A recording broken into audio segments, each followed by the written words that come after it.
Hey, what's up, Canada and beyond? Welcome back, all of you ladies and gentlemen, boys and girls, grannies and gators, wherever you are. Thank you for taking the time to tune in. We're going to have a ton of fun here tonight. It's going to be a conversation a little bit further from the norm than what you guys usually get here, but we're going to solve Canada's problem today. By my estimation of what's going on in the mercenary media, aka legacy media, aka supposedly mainstream news, there's this huge problem going on that they are all talking about Diagalon, and our parliament is frozen over Diagalon, and they tell us nobody knows in Canada what even Diagalon is, but it's shutting down our country. So tonight we've got someone special. We've got Derek Rants in the house to lead us through the comedic history of Diagalon and how surreal and absurd all of this is, Derek. Well, Thanks before for I get into that, would you mind if I stream this to my channel as well? It's got the option up in StreamYard. I figured why not to get a absolutely, for sure, man, for sure. The more, the merrier. perfect. I mean, if we're all going to end up in the gulag together, maybe we might as well know each other. Yeah, well, we got plenty of time for that when we're in there for years. Right? Yeah, I think pretty much by this point we're all looking at life. So, all of you other fellow hostages out there, give this a like and a subscribe. Make sure that you're plugged into us. I know none of the people that usually are here are probably even get notifications for this being on YouTube and Facebook. But hey, what the hell? Well, we'll get it out there anyway, and we'll have some fun. So share this out to your adult friends that really need to know or want to know what Diagalon it really is, and we'll talk about how we can solve this information gap across the country. And at the end of the day, it's probably going to sell you a couple of books. Hey, so Oh, well, that's all right. let's start off with this, because this is kind of, we'll start off with where we're at now, and then we'll circle back. We'll pull a Jen Psaki and circle back to where this all begins. But this is your latest and to me most inspiring poke the bear of absurdity and stupidity in our governmental body so far. So you got this book out, Derek. Where can people find it other than maybe on Amazon? But No, I was kicked off Amazon. okay, well, that's an interesting part of the story. I would have been surprised if you hadn't been, but tell us about mime or meme Khampf, Yes. the obvious inflection. Yeah, I got a lot of flack for that title. I mean, people didn't like it, but it's provocative. And when you're on Amazon, when I was on Amazon, it reaches a wider audience. People want to buy it just because of the name. And it does actually kind of describe what it's about. Diagalon started out as a meme. It was a joke. And the book kind of explains the process of what we went through. Yeah, it was kind of the plan all along to get kicked off of Amazon anyway. We knew it wasn't going to stay on there.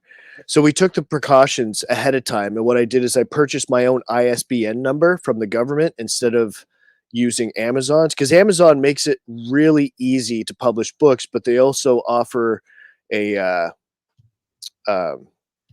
their own ISBN number. But then if they take it down, they own the rights to it. So I didn't want that. I wanted to be able to sell it outside of that. So people can go to memekhampf.ca, or we have our grift shop at thegrift.shop where you can purchase it there as well. And because of Justin Trudeau, I'm now selling them internationally. Another case of thank you, Justin, because if we wouldn't know how messed up things really were if Justin wasn't such a flamboyant, narcissistic, raging, egomaniacal lunatic. Wacko. Yeah, wacko is an understatement, isn't it? It's unbelievably embarrassing the way they talk to each other in the House of Parliament. And anybody that's watched that for more than 5 minutes sees that they're not getting anything done. It's a show. That's all it is. And they've mastered the art of not answering questions and think they're doing a good thing. I calling it a charade for years. They're all playing parts. It's a shell game on who their sponsors or promoters are of the week. You just go and look at whatever NGO or nonprofit or charity that they're affiliated with or support, and you'll find your way back to the globalist meat puppet string pullers that. They should have to do that, eh? The same way NASCAR does. Like That's we're wearing all their sponsors on their suits and everything when they go in there. That was Robin Williams said that initially as a joke. I think it was, politicians should all be required to wear their sponsors logos like NASCAR, and is 100% correct.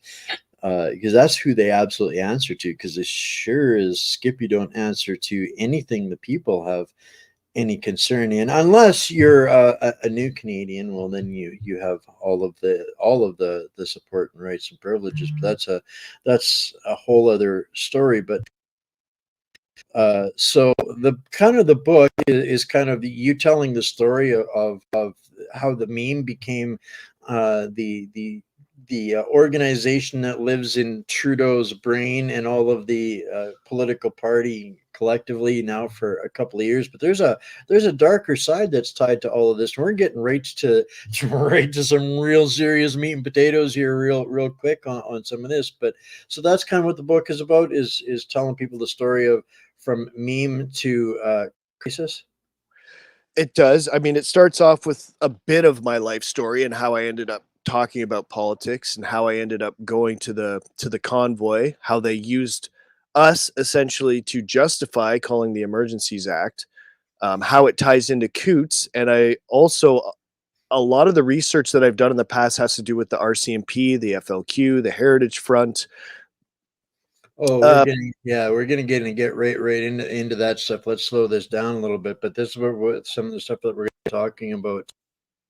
Yeah, well, I was gonna lead up to that, but is the RCMP is what I focus on in the book, and there's a reoccurring pattern in Canada from the FLQ, the Heritage Front, the post 9/11, where everybody got this big be scared of the Muslims" sort of thing, and all the way up to white nationalism now.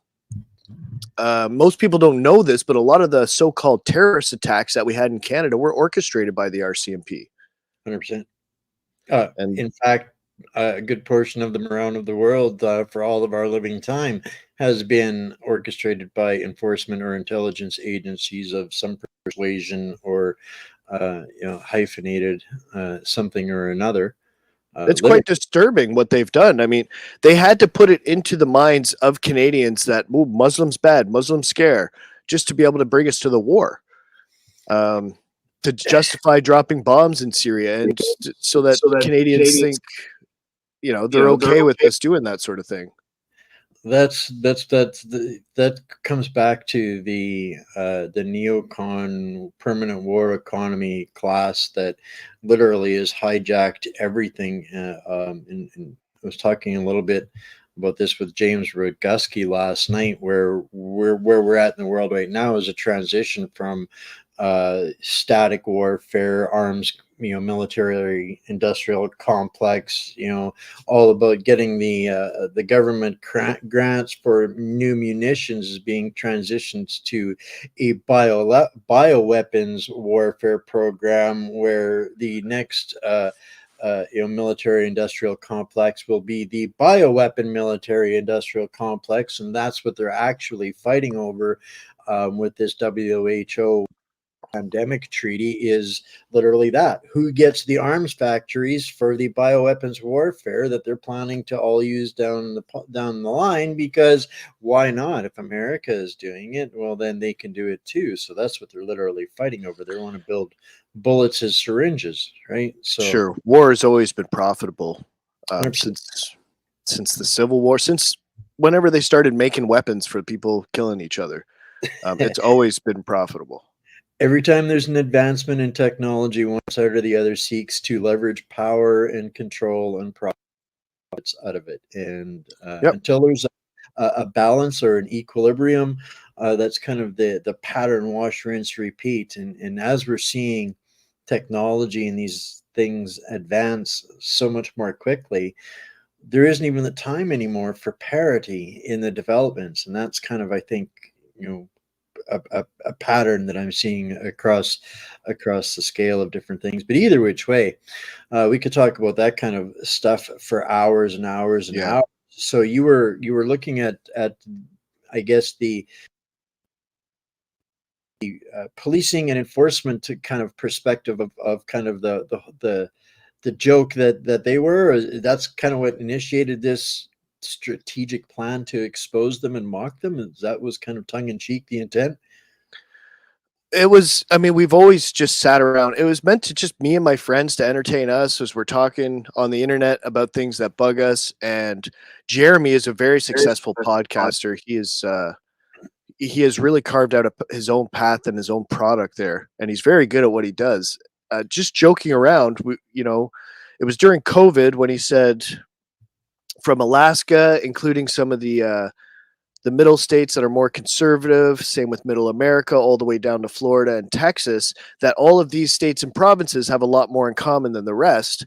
And we were just going to build a super based country, you know, tongue in cheek. Like who really believes that we could build a country? You know what I mean? So anybody that's took this seriously was just It, we were talking about that just before we went live here.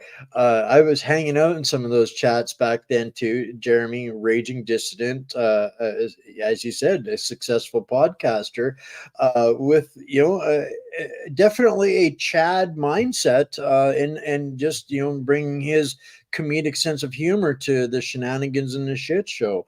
But I think where it really kind of struck a chord was with Omer Khadr's performance and celebration and TV time, and Jeremy was there, and I think that kind of pulled the scab off of a sore for a whole lot of people from a lot of different sides of the fence that maybe necessarily weren't aware, and kind of put you guys on a bit of the radar as far as for, because the chats where it was literally like sitting around with a bunch of the boys, joking and playing, to carry the sentence forwards, and let's tell the story and make it up as we go. And that was kind of where it started, by noticing the conservative stripe across the continent. And so this little podcast running dialogue, that if somebody would have, I mean, it's a comedy show at the end of it when you go back and you look at it now, Derek. Are any of those still up from the beginning anywhere?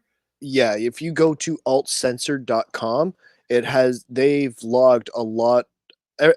I've even seen my first video is still on there.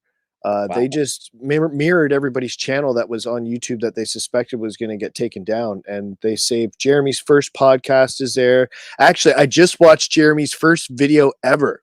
No beard, in his basement, and yeah, it's pretty funny. So you can find all of our old episodes there. I now have them mirrored to Rumble for when I lose this YouTube channel, and you have to have backups now.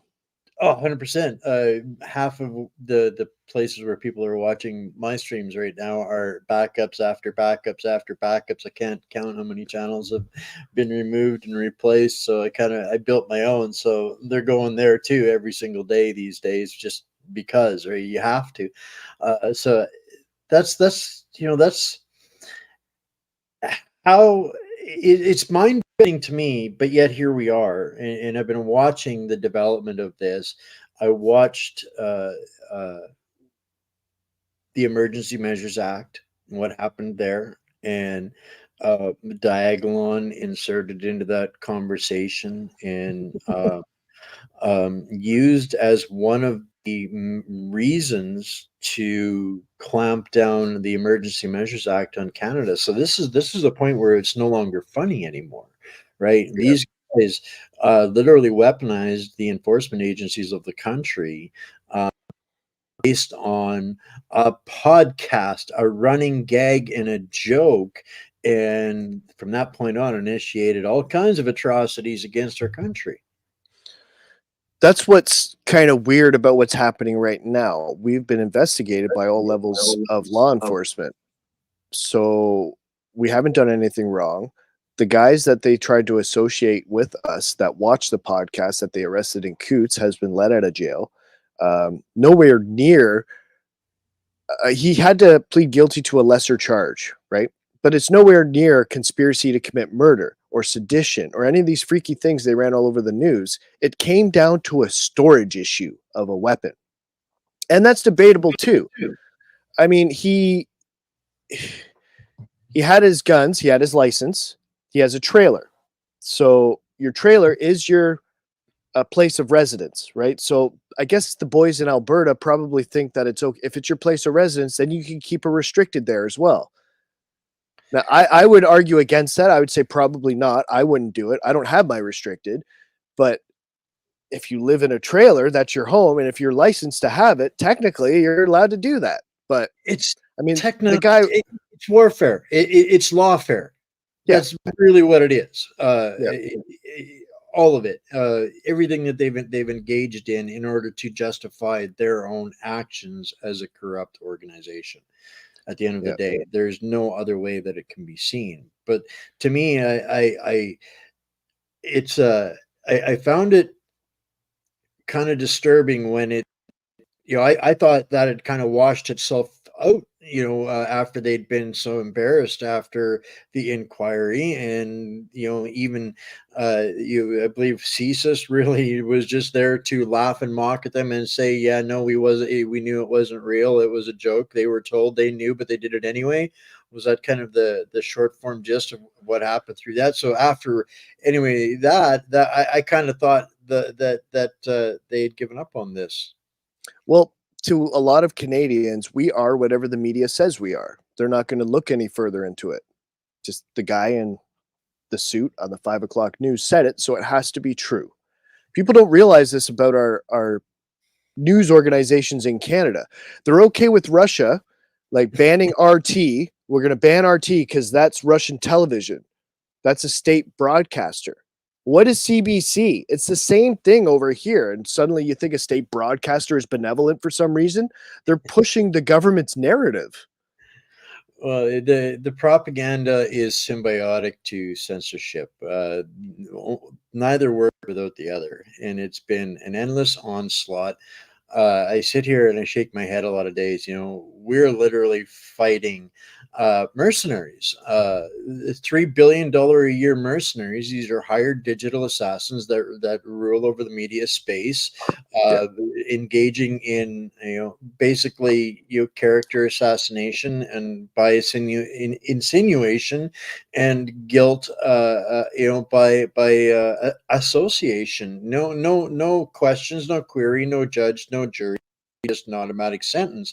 And this is the thing that I found so disturbing about Trudeau's latest unhinged rant that ultimately ended up with Pierre getting tossed out of the parliament the other day. But this again come back to Trudeau desperately trying to make a connection between white national supremacy, being Diagalon, being Alex Jones, being Pierre Poilievre, that this is a national crisis that he has to be 100% obsessed and focused on. That's a dangerous set of judgments, dog whistles, I'd actually call them, for the rest of the unhinged clone troopers. Well, they've been working towards this narrative for a while. If you remember when Chrystia Twitchy Freeland went into the United Nations and made her speech, she was talking about white nationalism being the biggest threat to Canada, and everybody's wondering what the fuck she was talking about back then. Well, she just brought it up again because I'm back watching the House of Commons just because they're mentioning our name. So she brings it up that as a mother, and they're talking about the drug crisis. This is what they're deferring to, is the drug crisis. 20 people have overdosed in BC since the beginning of the year, I think. And she's saying, well, as a mother, I have 3 children, and the biggest threat to them and what I'm scared of is white nationalism. So she goes on this rant again. And then just after that, some minister of safety in some made-up position comes out and says that they're giving the police $230 million to go after extremism, hate, and white nationalism. Okay, I I'm going to bust out some gold here. This is the part where a whole bunch of the people out there watching heads are going to explode. Have you ever heard of an organization called TSAS? TSAS, maybe. I see the Canadian. hot tamale son of Somali's face there. Okay, now we've got. You're gonna love this, Derek. So TSAS is an acronym, of course, for Terrorism, Security, and Society, which is a nonprofit NGO headed by Mr. Ahmed Hussein. And what they are is a organization with more than 350 or 400 contributing writers that infiltrate all of the organizations within the country and report back to this TSAS organization, which then compiles them into these white paper reports like this one here. You mentioned it the other day, the manufactured hates and danger to the Islamic people. So this is generated by this nonprofit organization, which then in turn delivers all of this to Ahmed Hussein, and all of these institutions, foreign and domestic, including educational or systems, and you'll see a couple of them there that you'll recognize, I'm sure, aka the Mosaic Institute and a few others. So this is where the dirty money hits the political money, and Antifa literally gets plugged in. We did a deep dive on these guys before they locked me out of everything and put me on a few lists that have left me basically in the memory hole. But we counted no less than 14 high-level Antifa members that we had been tracking through a bunch of different events through all of these organizations. You might see some similarities and to Crossovers, the ones, to the events going on right now on the college campuses and the union infiltration. It's all the same guys, whether they're stopping railroads or submitting articles to organizations that write the white papers. So you mentioned Chrystia Freeland, that where she went to the United Nations and said that the single greatest threats to the New World Order was the white nationalist national and supremacy organizations in Canada. That was verbatim a report that you can find on their website that they crafted and dispersed to there. So you've literally got Antifa providing the talking points and the lines for Chrystia Freeland and all of these organizations that are crushing us. This is hilarious. I've got a few things to say, but can you send me that diagram you made as well when you get a chance? I would like that. Absolutely, dude. The three names, a part of it. The three names that are there. First, the hot tamale son of Somali, Ahmed Hussein. He also sits on the board of what's called the Century Initiative. When he was the immigration minister, he lowered the standard for people to come in. He lowered the health and expanded our immigration system. He sits on the board of what's called the Century Initiative, and their stated goal is to get Canada's population up to 100 million by 2100. So that means you have to bring in at least 1 million people a year just to get up to par for the course. They think that Canada, just to be able to compete economically, they're going to need a lot more people here, which is ridiculous. The problem is just the replacement, and finding enough compliance and agreement to that. When you talk about bringing more people in, one of the things that I discovered through a whistleblower was this other amazing coincidence. But since I don't buy coincidence, I had to connect a few more dots till I actually got to the story.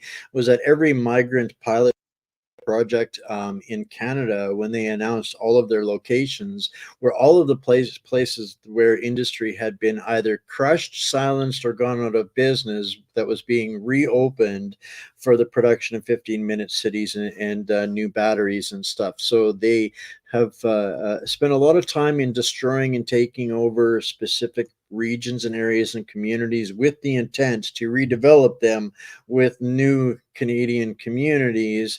So the mining company will own the mine, and they'll own the store and the shovel. Yeah. And the house that you live in, and all of those I kinds of things. I So, encourage people to get involved on the politics in the municipal level because this is where you actually have a chance to stop things. Don't bother with the federal; they have that locked down, and you'll never get into it. But you can organize within your communities. And what I've been doing here is I've been going over the notes from the town hall meetings, and well, there's some interesting things there. With the swoop of a pen, our mayor here, not my mayor, because I'm my own government here on unorganized land, the town adjacent to me, Cochrane, Peter Politis is the mayor, which nobody wants him in there. They're all wondering how he got in the first place. But what he's done with the stroke of a pen is he's erased 100 acres of agricultural land that all the farmers in the local area were using. And it's been here for 100 years. And he just wiped it out so he could bring in these $10 lots that they're supposedly selling off. And it coincides whether you're liberal or conservative. Conservative, Pierre has this plan to build more houses and incentives and all that stuff. So he's on par, or he's par for the course with the liberals as well. He's going to continue everything they've signed on to. Let's not get it twisted and think that he's going to turn things around. He's offering incentives to build more houses as well. at the end of the day, they're all contractually, all the major parties are contractually obligated to the same attaboy list, the same to-do list. Just the only difference is Trudeau fancy socks, Lord Tampon is all flamboyant and virtue signal about it, whereas the opposition goes about being more creative and less offensive in how they achieve the same sustainable goals in the UNSDA and all of those quote unquote non-binding agreements that in order to maintain, they have to implement laws and enforcement and suppression on us, we the people. And this is where in order for them to achieve those methodologies, they needed an endless supply of bad guys and endless supply of villains. And where in Canada, in history, is there an endless supply of villains? Canada is not a villain manufacturing country. So they needed to create that. And that was hence the brainchild between ARC, Anti-Racist Canada, Kurt Phillips, and became Anti-Hate Network, where Bernie Farber and his lawyer buddy got involved and took in and became the laundromat for the federal money in order to provide and create and manufacture an endless supply of villains for the corporation to justify their heavy-handed actions. This is where it goes full circle. So these And guys, that brings us back to the name that's on that list that you showed earlier, the three names. Evan Balgord is the executive director, I guess, because Bernie Farber has now stepped down. He's probably onto another project or he's just got money from it. Evan Balgord, the first name on your list there, he's the one putting out all this propaganda about us. And we have a couple of videos about that Hategate affair that explain what Evan Balgord is doing, what Bernie Farber has done. Elizabeth Simons, who we're not even sure if she exists at this point. And the funny thing about this here, I'm not sure if you know this or not, but there's a co-author to this. yes, You know that Karima Saad was the main author of this.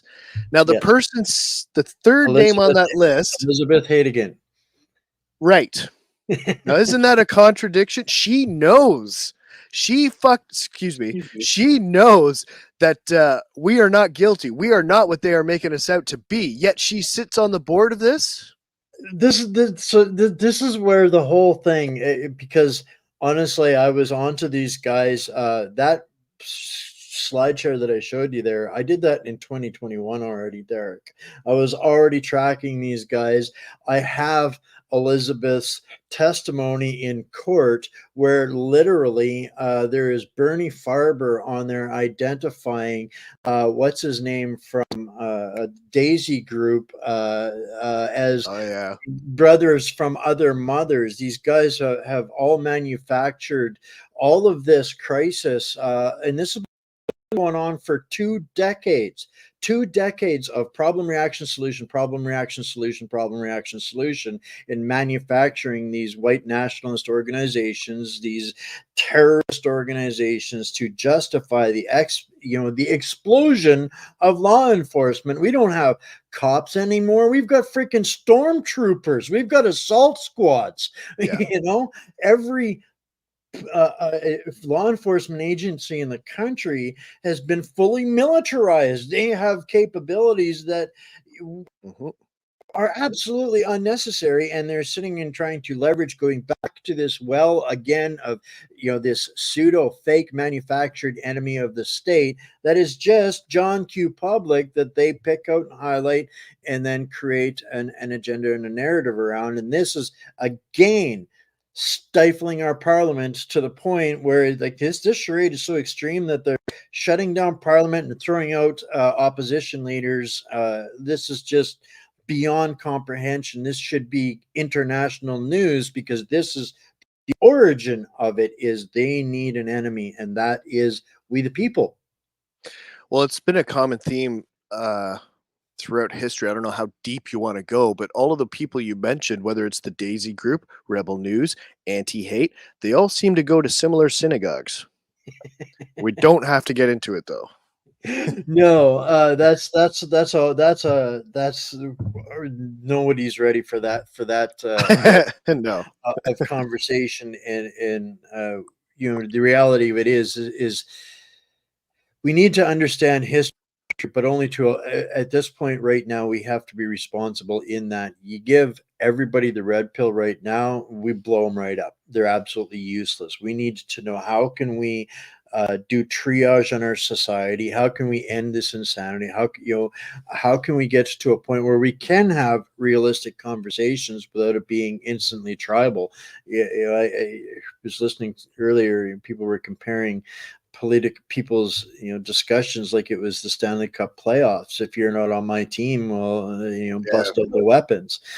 And I really agree with that. We're losing our ability to have a rational discussion about hard subjects, because everybody has gotten so tribal, because they're from a position of so much trauma and fear and disinformation, which unfortunately is what the manufactured establishment has piled on for decades and decades and decades. That's the misinformation. We have to undo the matrix, and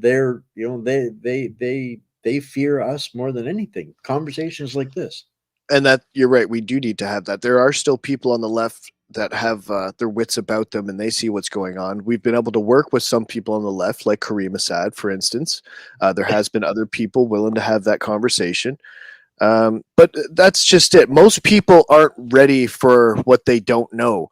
And they think they know some things. Like, what's a good example of this? There's a lot. People need to have that aha moment themselves. You can't Yes, just lead them there. they need They need that to feel discovery. that they figured it out themselves. So this I, goes a lot further back. Like, we're not even working off the real premise of history either. So everybody wants to say Justin Trudeau's a Nazi and he's this and he's that, and it's it goes back a lot further than what most people think. it's you hit the nail on the head. And I tell people all the time, they want to know, what can they do. What the secret weapon, guys, is your ears. Your ears are your secret weapon. If you have a volume of knowledge and you're just trying to dump that on people, they are not going to get it. They're not going to understand. The only thing that happens is they dial the volume down until they can no longer You can do see that. their eyes glaze over.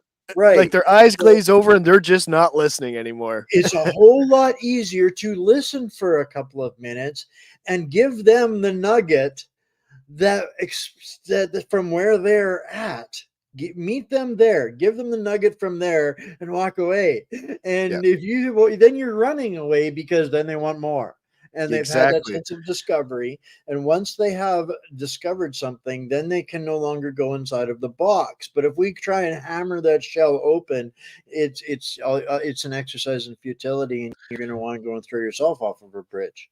Yeah, you want to ask them the questions and what they know to decide where you want to bring it, because I've seen it happen. I have friends that know everything that I do, and I have friends that don't. And when they meet and the person doesn't know anything, the guy who does tries to hammer them with everything, I could just watch them. They're not interested now. It's just too much. It's just, your friend is crazy. Yeah, exactly. It's information overload, and we're literally dealing with a process of an 8-second timeline. If you haven't got them in 8 seconds or less, you're done. Literally, a goldfish has more of an attention span than we do, and that's literally the example I'll use for that is people are making life-altering decisions on who their God. partners for life will be based on 4 seconds or less as they're swiping across an app. They'll make Yeah. a life-changing decision in 4 seconds or less. So if you're going longer than that, you're probably going to lose. And so load up on the little pebbles, grains of gold, and let people discover something. And I think we got to get away from this idea of thinking that we need 100% of the population. We do not. We No. just need 20% to figure out that the answer is to pull an Iceland. Right.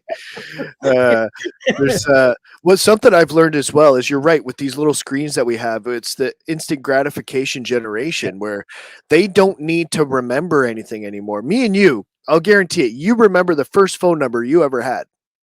I do. Exactly. It'll never go away. You know that fucking. I keep swearing, Wayne. Sorry, I don't want to do that on your show. That's my show. I do that on.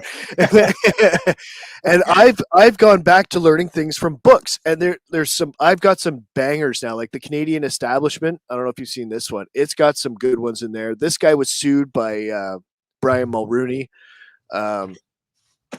There's What Canada Should Be Cherished, Not Cancelled, the 1867 Project, Canada in Decay, Dr. Duchesne, who's going to be on my show May 19th. That's going to be an interesting conversation. Babylon's Banksters, Yeah. Betrayal of Truth. Yeah, no, I hear you. When you read information from these, you remember it. Just like when people used to have the Encyclopedia Britannica, every house had one. You know what I mean? And when you look something up, you never forgot it after that. But now we have these screens in front of us that we just don't retain the information because you know it's going to be there. I don't care. I can look up the recipe to chocolate chip muffins anytime I want. I don't have to remember the ingredients. Well, you know, when you put it that way, if Justin Trudeau, if I'm not going to, if I know he has a problem with me, he knows exactly who I am. He makes sure he's got extra security on me anytime I'm anywhere near him. But if there's one person to thank for me being such a pain to him, I would have to say thank his father, because I grew up so remotely that cheap bugger wouldn't give us anything more than CBC. So I lived with a brand new set of Encyclopedia Britannica for most of my adolescent life, and that was my education system. So the only reason I'm his worst enemy is because his father gave me the opportunity to learn everything I needed to know about how messed up that family really is. Yeah, that man really set the pretext for what Justin is doing today. And I don't know if people know the history on that or not. Get yourself and I mean your audience here, get yourself Encyclopedia Britannica pre-1967. And they'll be hard to find, but they're out there. And you'll learn a lot. Yeah, how much things have changed. That was the greatest gift my parents ever gave me. They didn't have much, but that was something that I'm grateful for, because the ability to research was what I got, which was the biggest treasure of all. The ability to ask questions, and when no wasn't good enough, and then I became the worst nightmare for every teacher that I ever had in the education system after that too. But that's beside the point. But these are the things that I've learned is to give people the opportunity for discovery. If they don't have that, they will have no emotional commitment or investment in anything moving forward. It'll be, oh, shiny, next shiny thing. But we're getting to a point where I think there's enough people that are out there that they don't necessarily, they realize they're not interested in the education of the history. They understand it's all sideways, it's all broken, it's all corrupt, it's all damaged. But now what? We're into this political charade that has gotten to the most extreme that it's ever been in Canada because of that. Now what's absolutely, and it's because of literally that. And I think that we're going to be seeing an earlier election, and I think it's going to go very different and very sideways, because it's going to be the most desperate time in Canada's history for not the controllers, but the controllers of the controllers, because they have no guarantee of how this is going to go. I'm worried that Pierre is going to win. I think that's going to be a problem. I think majority of conservatives are going to stop pushing forward, and they're going to find them spending their time defending the Conservatives, even if they don't believe in all of their positions, the CBC is going to turn into an attack mode, and we're constantly going to be on our heels. Not that I consider myself a conservative, but I mean, the majority of Canadians are going to be constantly on their heels saying, no, that's not true. That's not true. What are you guys doing? Without ever actually getting to the issue. So it'll just be another distraction point away from the bigger issues that are really giving us problems. Well, and I think those bigger issues that are really giving us problems is exactly why the distraction has to match in parity and noise and clamor in order to keep us from focusing on those things. And I think I'm afraid to say that I 100% agree that Pierre is going to ultimately be worse for us for a number of reasons, maybe not the same reasons, but at the end of the day, they have the same contracts to fulfill. And when he ultimately comes to power, and he absolutely will, the Liberal Party, I don't believe, can even pretend to fake enough to steal another election. They can't fake it enough to even steal it. But then Canadians go back to sleep, and we never get back to the problem. We never get back to the issue that creates all of this manifest problem in the first place. I just published an article about this yesterday, because Canadians are going to get blindsided because simply they just don't know and understand, and yet we're being led by these corrupt syndicates that do understand, and they play the system because they understand the corruption and where it's broken and where it's gone sideways. And I'm going to use two cases in point. I had a meeting with somebody that ran for the Conservative leadership election when they were all running, the whole mess of them, and Pierre ultimately ended up winning. And I had sat down, had a conversation with him, and I says, "Do you want to save Canada? Let's get our sovereignty." And he laughed and he says, "Who cares? We don't need it. We rule through implied consent." Implied consent. And it was like, I was, let's just say he didn't get my endorsement, and the rest of the meeting went really, really sideways. I would hope so, yeah. He's all but gone from the public space at this point anyway. But it really got me thinking and digging into more and more and more of that. No, it wasn't Roman Baber, sorry. But at the end of the day, it's just simple little basic things. If we are a sovereign country, how do we have a notwithstanding clause at any time that they want to pull the rug out from underneath whatever the hell we say we want to do? They can say, "No, you're overruled."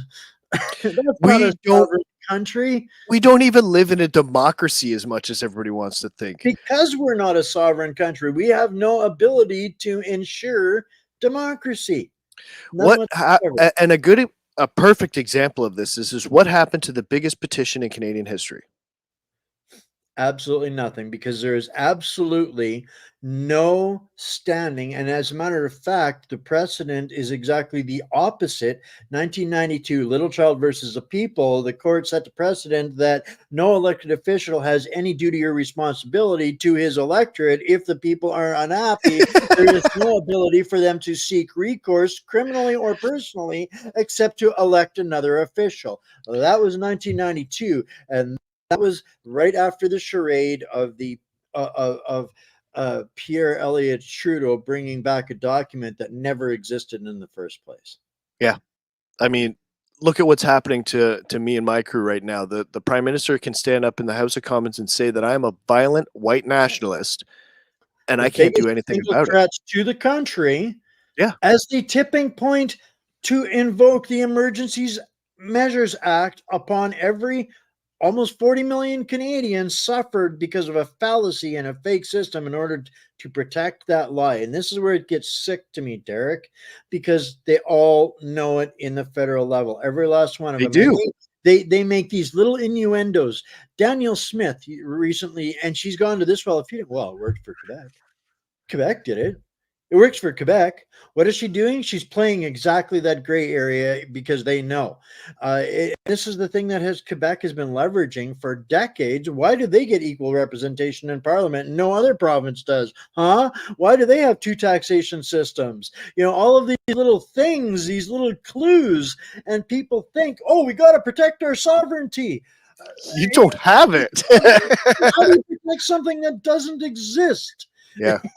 Yeah, Canadians are so mixed up, it's not even funny. It's And you have well, these it's people that call themselves political pundits that make money off it, and they're lying to you. They make money from lying to you. yes. Like, It, yeah, it, I'm really struggling with that these days. You know, these people at 100,000 followers, you know, making tens of thousands of dollars off of the platforms because they're going and screaming, "Oh, let's protect our sovereignty." that's a lot of these YouTubers and influencers only got started because of the COVID narrative, and they have no idea what the hell they're talking about. Yeah, You know, they're and just kind of going along and figuring it out on the way. And admittedly, that's how I started out. I didn't know what the fuck I was talking about, but I said that. I was going to learn and bring everybody on a journey with me. And this is where you only end up in one place if you're being honest and truthful with yourself. well, this is interesting. We come back to this, Derek, because most people out here probably don't know this, but you and I have known each other for years now. I don't Um, even know how long. It's been a long time. 2019, I can tell you. Is it? Yeah. I can tell you it was 2019 because I was in Ottawa to try and launch a pots and pans rally because I understood what Iceland did, and nobody else in Canada had a freaking clue what I was talking about. And that was where I started my path with sharing my journey through all of this because I was the same way. It was tell and still to this day don't tell anybody what to do. I've shared my journey, what I've discovered, and I've been so blessed to through the course of that have the opportunity to speak to and share some of the most interesting, amazing, intelligent, and accurate people on the planet. So this has been just in that sense, it's been absolutely amazing for me. I know you're selling a ton of books, but right now I'm seeing this again, where it's people like you and I that are trying to protect people from themselves with the truth. We are now the enemy of our own people now, as often as we are the enemy of the true and genuine opposition. You seeing a lot of that?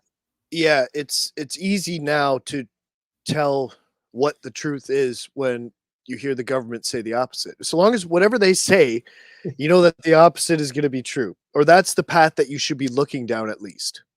My quote for that is nothing confirms the truth faster than an official denial. Yeah.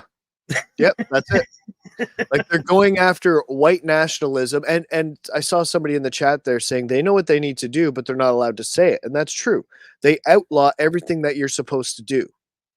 Yes. They call you names that you never thought uh, you would be called, and you never even gave yourself that title, and you wouldn't give yourself that title. But they know before you even know that you have to become that to defeat what they're doing. Yeah. So they've given you a name that you need to be scared of, and you say, "Well, I'm not that. I'll never be that." Well, then you're never going to defeat them. You're living off of their rules and their guidelines. It's the same thing when Trudeau said to Pierre, "Well, you got to denounce Diagalon. You got to say this, this, and this." He just ensured that he can never fucking say it. Sorry, Wayne. I've got to try and stop swearing. I get so. We're mostly grown-ups here. It's it is what it is. I'm trying to give up all my bad habits. I haven't smoked weed in almost a month now. I haven't had a drink in 3 weeks. I've got this left, and nobody's taken it from me yet. I'm gonna be able to smoke still. And I'm gonna interrupt with a short little funny story here. I think the first or maybe second podcast you and I ever did together was I called you an emergency backup, and you were gracious enough to join me on this podcast down in the States in Texas, and it was okay. I remember that. it was supposed to be only a radio show, and it turned out being a video streamed radio show. And you were sitting there, and you were rolling a smoking it on this Christian radio show. Yeah.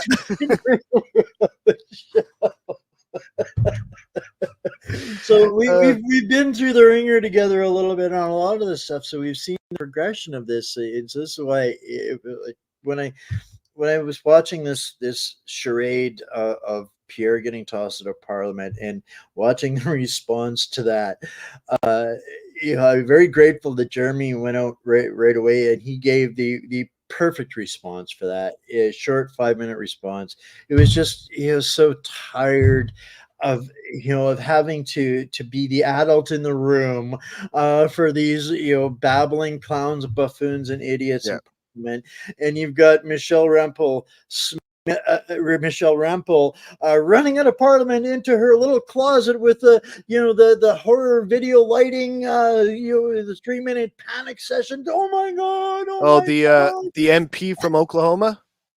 Yeah, it's just so when I see this kind of escalation and what they're doing, I had to reach out to you, Derek. It's like, what the f is it like living in these guys' brains to that extent that we're back here again, where they're trying to use this pseudo manufactured fear thing, and it is literally mainstream news again. 10 minutes before the show, I think I was listening to a CTV update because they're talking about you guys in Diagalon again. Yeah, I made sure. I don't normally do this, but I made sure I wore my Diagalon sweatshirt into town today. I think I need to order one, and I think I Yeah, need to make one that says Canadian hostage. Uh, yeah. it's just so you It's guys. unreal to think that the people in Parliament um, don't know what's going on, but they are. I think they're all under the Dunning-Kruger effect. They don't actually know the system in which they are working in. I don't think they do. Most of them don't read the bills that are put in front of them. A lot of them, you can find them signing onto bills that go against the very thing that they decide to talk against later. It's like Jagmeet's singer sewing machine there yesterday coming out. Oh, well, we won on this and we won on this and we won on this. All of it was bunk and garbage and nonsense. So we're going to support the bill. Like, it's just such garbage. He's the biggest joke in this country. That guy was run out of Brampton by his own people. Like, he cannot think that anybody takes him seriously when he's the only one holding this government in power right now, and he wants to pretend he's wagging his finger at Justin Trudeau. If that were true, he would not have a party. His party is broke. He cannot pay his salary. He can't even show up anymore without Justin Trudeau's payments. So he's propping up this government. He's on a no-fly list on half of the planet for being a real terrorist associate, but yet this is the guy that's holding the extortion leash over our country, and we just keep taking it and taking it in the great white northern land of cuck. Well, there's a lot of videos when I just need to go to sleep and turn my brain off for a bit. I like watching old stories of the Devil's Brigade and like what happens to Canadians when they hear the word war. Because we're nice, we're nice, polite, friendly, but when we decide that enough's enough, things get dirty and we start committing war crimes. I heard one English SAS officer describe Canadians as either genocidal psychopaths or the casualest, coolest cat in the room, but there was no in between. It was full psycho or full park, and that's how they kind of used to look at our military, and that's kind of where Jeremy is the last of that generation. I'm afraid, from my personal opinion, our military has been absolutely neutered. Yeah. And that's something that pisses me off too. You see Justin Trudeau talking on an international stage, threatening a literal superpower when our own army has come on TV and said we couldn't mount a defense if we tried. That's a problem. He's speaking on behalf of all of us, poking the bear, the literal bear that basically borders our country if you look the other way. Well, that's what I was just going to say. He is literally a chihuahua pissing on the leg of a Russian bear dog through the fence that is this invisible fence called the North Pole on the other side of us. And while Trudeau was running around getting himself into positions he needed to sign NDAs over. Putin was rebuilding the Arctic defense front, and now we're in a situation where the entire collective West has thrown every single thing that they can muster at him, and he is going do. I think it's time to go to work, and he hasn't even busted out a sweat yet. Nobody got the memo that he put his factories on permanent war manufacturing back in 2021 already. So in a day, he manufactures more munitions than the entire collective West together. So even if they wanted to, they couldn't catch up now. And the training grounds for the Ukrainian military, we covered this yesterday, where they used to be training 10 to 12 brigades a month, are training zero brigades per month. The meat grinder's empty. So it's all over but the dying as far as that goes. And here we've got this meat muppet in office that continues to double down. But at the end of the day, I think it boils down to one simple thing. It's the same as the guy at Nuremberg. When you get so deep into it, pot committed, there is no backing out, wiping it off, and saying you're sorry. These guys know that it's all over for them if they surrender their stances on any of this. So I think that it's going to be an interesting time. And over this next election, I think we're going to see the ugly head of separation rear itself out of Quebec. And that's going to prompt a whole new conversation, because too many Canadians are learning about what Iceland did. Do in Iceland. If you want to know what Iceland did, go in the wherever you're watching this from, in the show notes. There's a link to my Substack. Go find out what Iceland did. I'm not going to bore you. I think Sri Lanka was doing something along the same lines there for a while. Yes, they were, and they're not the only ones. But it's always easier when people can think of a country with a culture that they can relate to. If Iceland did it, we can do it too. All we need is 20% of the people to actually. Well, there's something interesting happening in Germany right now. You're starting to see a lot of men in their 30s and 40s coming out on the streets, giving speeches saying Ausländer raus, as in foreigners out, and they're starting to use the Roman salute again. I'm not kidding. Like there's been pictures of the Italians are doing the same thing.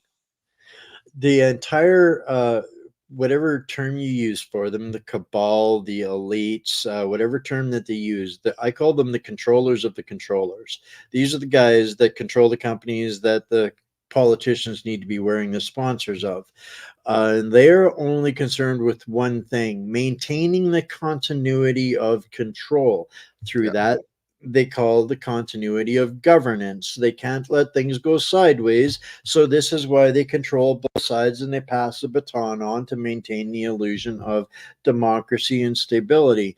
And that's disappearing on them fast. The world is turning on a dime, and the hegemony is all over, and the West, the collective West, by following this path, is in for a very, very rude awakening. And at the end of the day, I hope more Canadians figure it out really quickly that there is only one silver bullet. There is only one easy button, and that's to pull an Iceland. It really is. Yeah. And we're getting there.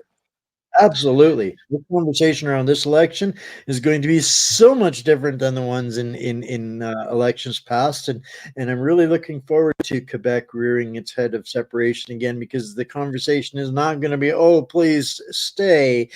I'm okay with them leaving. Go. I really am. Please go. That's the point. It's going to force the conversation. People are going to realize that we are not sovereign, and the path to solving their problems literally comes down to the municipal and the provincial level, and going back and picking up where our ancestors dropped the freaking ball, and they've been lying to us since 1930, and go through the processes. We can fix this. The ball is in our courts. We can take all of this. And the best part of it is, if we pull an Iceland, that $3 trillion worth of debt amassed by the criminals goes with the criminals as odious debt. You know, smelly, odious debt. So yeah, I've been called odious by a Pierre already. So the people with the worst farts are the first one to point a finger and claim stank. Yeah, right? I think the old saying goes, "Whoever smelt it, dealt it." True story, right? Wow, this such a blast, Derek. A roller coaster ride through a whole bunch of stuff. I'm going to ask you here right now, just get me some links for some stuff. We didn't really have time to do that. I'm going to publish a Substack with all of the links that I referenced here tonight so people can go back and discover a whole lot more of their own on a bunch of the stuff that we've been talking about, and get packaged up with their book or their sweatshirt or hoodie or whatever it is that they're need to get their hands on too. So any For last thought sure. you want to leave everybody with here? I'll mention my book again, because in there I do talk about the FLQ movement that we're seeing, kind of not necessarily the FLQ movement, but the Quebec separatism that's coming up again. They did have valid reasons to start that movement. It was the RCMP that was caught setting off a lot of the bombs. They got caught with dynamite. They got caught burning down barns at that time. And the FLQ was actually a far leftist. Okay, and they believed in ethno-nationalism as well, a French ethno-nationalism, because they were primarily against the colonial British that were trying to take over, with the corporations like GE and a bunch of other ones that were trying to I guess colonize Quebec at the time. So look to Quebec; they know a hell of a lot more than the rest of Canada. You're 100% right on that. But there's more provinces, and this is you mentioned that same word, the right word earlier, the patterns. I've really been talking a lot about patterns over the last couple of months with different shows, and with the police is the same thing. A bunch of us got together, podcasters, with a whistleblower the other day who was talking about the police. I literally had a police officer, who had gone through freedom of information requests to there is so much corruption going on in there, but it goes back to the system itself is the problem, and there is methodologies to address that. Just again, people, they just don't know where, why, how to do something without being putting themselves up for sacrifice. Having one of the EPS whistleblowers on my show a couple of weeks ago, it was really interesting to hear how much influence the John Q public, if organized, civilly and peacefully, and uses the correct channels, how much influencing we actually have over policing. But again, these things have been stolen from us. This knowledge, the things we needed to know to make our world go round have been stolen from us. But a rule of thumb is the end of globalism is localism. 100%. Exactly. That's why I'm on unorganized land. It hasn't been organized yet, and you can organize your own government. There's so much to that at the end, but because all of this is top-down policy, manufactured, dreamt up, put together in Geneva, handed down to the meat puppet chain of command, to the meat muppets called like Trudeau and Singh, and they kick the can down to the local municipalities to do the implementation. We've had some great guests talking about that. Maggie Braun has been shutting it down in the Peterborough area through exposing the corruption and scam of the climate agenda that they're using to weaponize municipal levels. So that's the cancer spot. So many people doing such good stuff at the local level. And that's where it needs to be done, because that's where they're implementing the United Nations Sustainable Development Agreement. So my dog is now growling at me, trying to get my attention so we can go outside. So this was a great talk, Wayne. I enjoyed this. It's been a while since we've been able to sit down and talk. So yeah, well, I thought we'd do it on, I think the last time we did it was on your show, and it was like 3.5 hours or something. So I figured if we got you on here, we'd be able to cap it an hour, because people know that I lose my voice soon. So well, thanks so much, Derek. Keep me posted any of these other shenanigans, and enjoy living in the fantasy mind of Justin Trudeau for as long as it takes. I think he's about ready for a mental health break, or at least that's the allegations from his wife. Yeah. Well, maybe he can get a wellness check from the RCMP when he's all said and done. Well, send some of the soldiers that are out doing wellness checks just to go and stop by his place. Yeah, yeah. I'm sure they'll all be Canadian soldiers. Right? Yeah. English. Use the English. All right. Thanks, Jared. You have a great night, and we'll chat again soon. All right, guys. That was a lot of fun. I knew it was going to be an interesting conversation. Some things that not many people have the inside perspective or the ability to understand that. But I think that there was a bit of a learning curve for both of our communities here with that today. So super excited about that, and we will keep digging. I think I'm going to do a shirt. It says "Too old and too fat to run. I will fight like a feral old stock Canadian." So that's going to be my claim to fame as I'm heading out to meet St. Peter.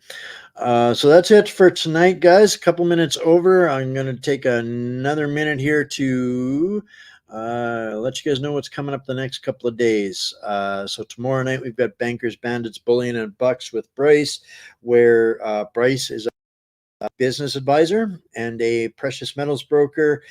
He makes his living by deciphering between fantasy and conspiracy and theory. So always some interesting stuff every Friday. So we get together every Friday, 6 p.m. Central, and talk about some of that noise and nonsense.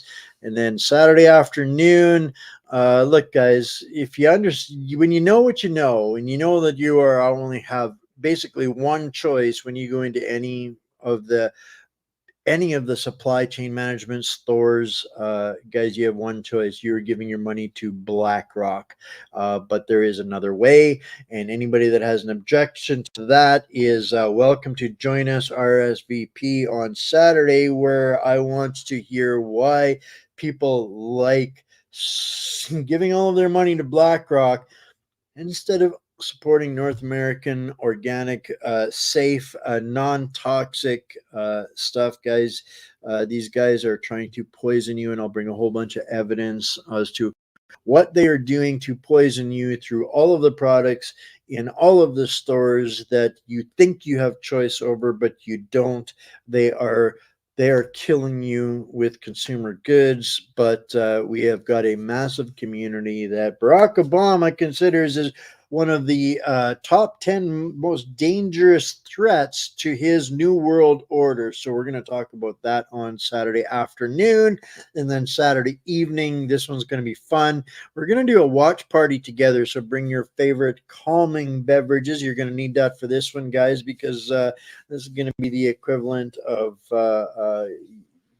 this one's going to send chills up and down your spines when you see some of the predictive processes underway in this little series that we're going to do a watch party on. So it's always a lot of fun, great community.